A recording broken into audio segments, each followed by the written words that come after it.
Injil suci menurut Markus. Dimuliakanlah Tuhan. Pada suatu hari, Yesus bersama murid-muridnya pergi ke desa-desa di sekitar Kaisarea Filipi. Di tengah jalan, Yesus bertanya kepada murid-muridnya, "Kata orang, siapakah aku?" Para murid menjawab, "Ada yang mengatakan Yohanes Pembaptis, ada juga yang mengatakan Elia, ada pula yang mengatakan seorang dari para nabi." Yesus bertanya lagi kepada mereka, "Tetapi menurut kamu, siapakah aku ini?" Petrus menjawab, "Engkau adalah Mesias."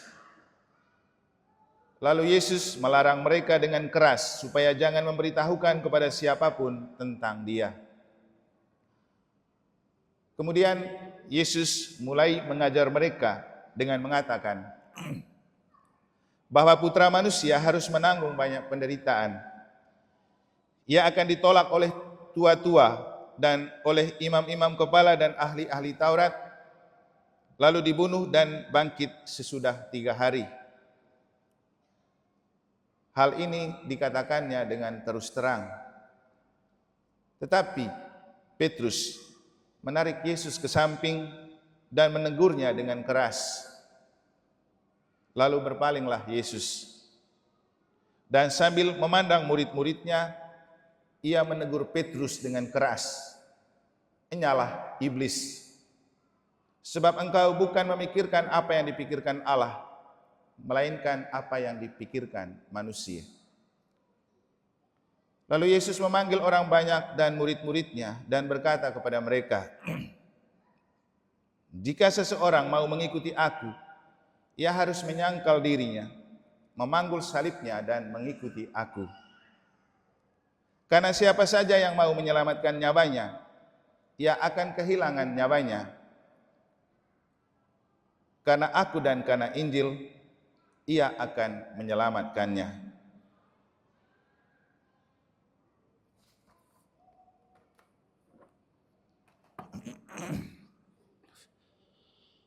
Demikianlah sabda Tuhan.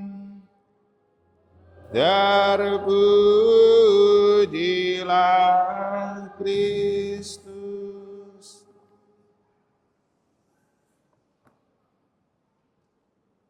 Iman yang dalam bukanlah mereka yang cuma mampu menemukan Tuhan, tekun berdoa, tetapi terutama mereka yang mampu menemukan Tuhan dalam penderitaan dan menemukan Tuhan dalam diri siapa yang sedang menderita.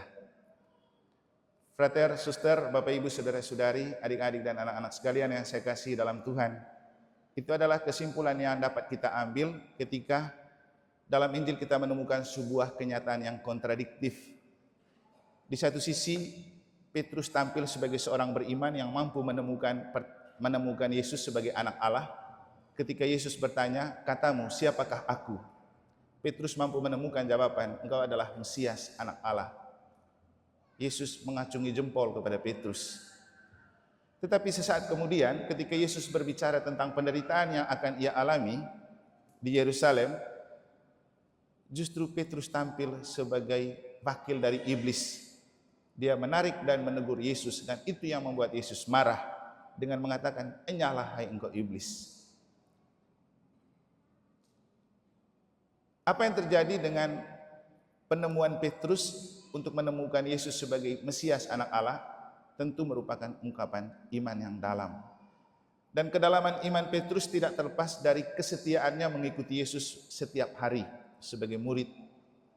Tetapi keikutsertaan setiap hari dan kemampuan menemukan Tuhan tidak lalu berarti membuat dia betul-betul dalam imannya.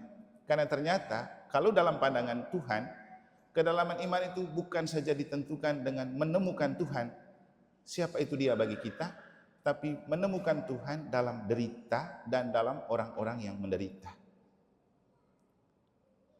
Bapak Ibu saudara-saudari, inilah yang akan coba kita maknai dan dalami juga dalam hubungan dengan apa yang disampaikan oleh Paus ketika dia datang mengunjungi Indonesia. Paus itu datang dengan moto faith, fraternity, dan compassion. Iman, persaudaraan, dan bela rasa. Nah, hal ini ditekankan dengan sangat kuat oleh beliau ketika menyampaikan seruan-seruan waktu bertemu dengan para imam, para uskup, suster, biarawan dan biarawati dalam audiensi di katedral, juga waktu dia pergi bertemu dengan Imam Agung di Masjid Istiqlal. Saya sendiri merasa sangat beruntung dan bersyukur karena waktu audiensi di katedral itu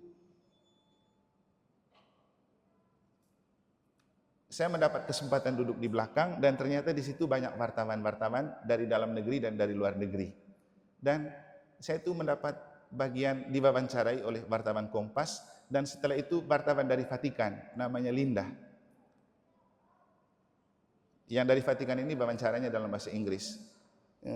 Cukup lama kita berbincang-bincang dan ketika saya berbicara dengan Mrs. Linda dari Vatikan, dia ternyata merasa tertarik ketika saya berbicara tentang saya itu seorang pastor dari Lombok, NTB, tempat di mana Katolik itu sangat minoritas dan mayoritas Muslim. Lalu dia terus mencari tahu dan menggali, dan terutama dia meminta kira-kira harapan apa yang mau diperoleh dari kunjungan Paus ke Indonesia. Ya sudah, saya berbicara dari segi internal, ketangguhan iman, semoga kehadiran Paus membuat iman orang Katolik itu makin mantap dan makin tangguh. Yang kedua, menciptakan toleransi melalui persaudaraan dan bela rasa. Hal ini juga lah yang ditekankan dengan sangat baik oleh Paus ketika dia memberikan audiensi kepada kita tentang iman. Bagaimana membangun iman yang dalam. Dan ternyata iman itu bukan sekedar sebuah teori, tapi sebuah praktek hidup. Dan inilah yang dikatakan oleh Santo Yakobus dalam bacaan kedua. Ketika berbicara tentang iman tanpa perbuatan itu mati. Perbuatan tanpa iman itu sia-sia. Bagaimana kamu mengatakan kamu beriman kalau kamu tidak melihat orang-orang yang menderita? Kalau kamu tidak menunjukkan itu dalam hidup. Makanya seringkali saya mengatakan kepada orang Katolik, kamu punya kedalaman iman tidak ditunjukkan oleh kamu ikut semua kelompok doa. Kamu rajin berdoa, kamu berdoa sampai lutut bengkok. Kamu rajin ikut misa harian, tidak. Kan apa gunanya Anda rajin berdoa kalau Anda tidak pernah menegur sesama, Anda tidak murah senyum dengan sesama, Anda tidak menghargai sesama, Anda tidak peduli dengan sesama. Maka Bapak Ibu, kalaupun Anda rajin berdoa, masuk di setiap kelompok doa, lalu kemudian Anda keluar dan Anda berbicara tentang kejelekan orang, keburukan orang, dosa orang, itu bohong Anda berdoa, itu farisi namanya. Tapi Anda doa cukup, tapi ramah terhadap sesama, berlaku baik terhadap sesama, itulah iman yang hidup. Nah, karena itu ketika Paus mengunjungi teman-teman di Masjid Istiqlal, dia berbicara tentang iman yang dalam dan iman yang dangkal. Saya rasa ini refleksi yang sangat bagus. Orang yang beriman dalam pasti masuk ke kedalaman ajaran iman, dan di kedalaman itu ia menemukan inti dari ajaran setiap agama, yaitu kasih universal. Mencintai sesama, mencintai persaudaraan. Maka orang beriman pasti tidak suka membenci orang lain yang tidak seiman. Justru orang beriman akan melihat sesama sebagai bentuk konkret dari kehadiran Allah. Dan kalau setiap orang beriman menemukan bahwa sesamanya adalah ciptaan Allah yang pantas dihargai, dia tidak akan pernah membenci agama lain. Dia tidak akan mempersoalkan agama lain. Dia tidak akan memerangi agama lain. Itu kalau iman yang dalam. Tapi kalau iman yang dangkal, dia bisa terlalu banyak omong tentang orang, karena dia tidak tahu ajaran iman yang sesungguhnya. Mungkin kalau dibahasakan dengan peribahasa, seperti tong kosong nyaring bunyinya. Kendang yang tidak ada isinya, kalau dipukul bunyinya besar. Sama dengan orang-orang yang imannya kosong, omong besarnya lebih besar daripada buatnya. Atau seperti falsafah padi. Padi itu semakin berisi semakin merunduk, tapi kalau tidak berisi dia semakin moncreng. Dan orang yang imannya dangkal akan lebih banyak moncreng. Tapi kalau orang yang dalam, dia lebih banyak cool, tenang, tidak banyak berbicara tentang orang, tidak banyak berbicara persoalan orang, apalagi berbicara dosa orang. Yang dia lakukan adalah melemparkan senyum setiap kali menjumpai orang, berbelas kasih dan berbela rasa kepada sesama. Itu iman kalau dalam. Ya, iman yang dangkal itu mungkin seperti ustadz yang omong banyak karena paus datang ya. Karena memang dia tidak tahu ajaran iman. Beda dengan imam agung di Masjid Istiqlal yang memang karena dia betul menemukan kedalaman iman, dia sampai tidak tahan untuk tidak mencium kepalanya paus kan. Dan mereka sama-sama bertemu sebagai tokoh beriman di kedalaman iman, maka gayung bersambut, paus kemudian mencium tangannya. Saya pikir ini cuplikan yang sangat menarik dari arti kunjungan paus untuk Indonesia. Karena menurut Presiden Jokowi, alasan kenapa paus didatangkan ke Indonesia untuk membangun toleransi dan perdamaian di Indonesia. Nah, persis itulah yang saya sampaikan kepada wartawan dari Vatikan waktu itu. Kita ingin agar setelah paus pulang, toleransi dan persaudaraan dan perdamaian tetap tertanam di bumi Indonesia. Bapak Ibu, saudara-saudari, iman yang dalam akan tercermin dalam ketangguhan menerima penderitaan, kehebatan menjalani penderitaan, dan kepedulian kepada mereka yang menderita. Nah, inilah yang dilukiskan dalam bacaan pertama ketika Yesaya berbicara dengan sangat berani. Saya tidak takut kepada siapapun. Saya rela dicaci maki, dihina, saya rela menderita. Tapi siapa yang bisa melawan saya? Karena saya berada bersama Tuhan. Nah, inilah iman yang dalam. Tidak takut menderita, tidak takut dicaci maki, tidak takut dibenci, tidak takut dicemooh, tidak takut dihina. Karena dia tahu Tuhan adalah benteng yang menyelamatkan. Dan iman yang dalam itu tercermin dalam kepedulian pada mereka yang menderita. Inilah yang disampaikan oleh Paus, dan saya rasa inilah yang disampaikan oleh Yakobus dalam bacaan kedua. Iman tanpa perbuatan itu mati. Bagaimana kita bilang kita beriman kalau kita tidak peduli dengan saudara yang menderita?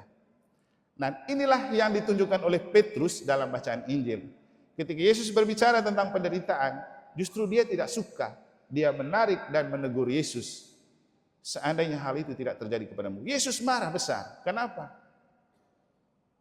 Petrus maunya yang baik-baik saja. Tidak ada penderitaan. Lalu Yesus bilang, "Enyalah engkau iblis. Engkau hanya memikirkan apa yang dipikirkan oleh manusia. Tidak memikirkan apa yang dipikirkan oleh Allah." Padahal baru saja dia menemukan Yesus itu anak Allah dan Yesus puji dia.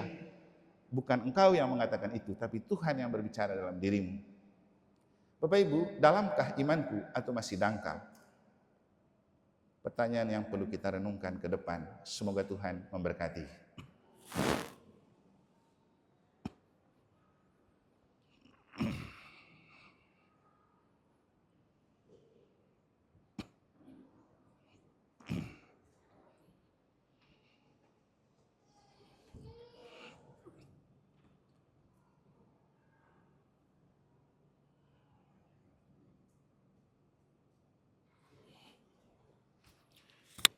Marilah kita berdiri untuk menanggapi dan meresapkan sabda Allah dengan mengungkapkan kembali iman dan kepercayaan kita dalam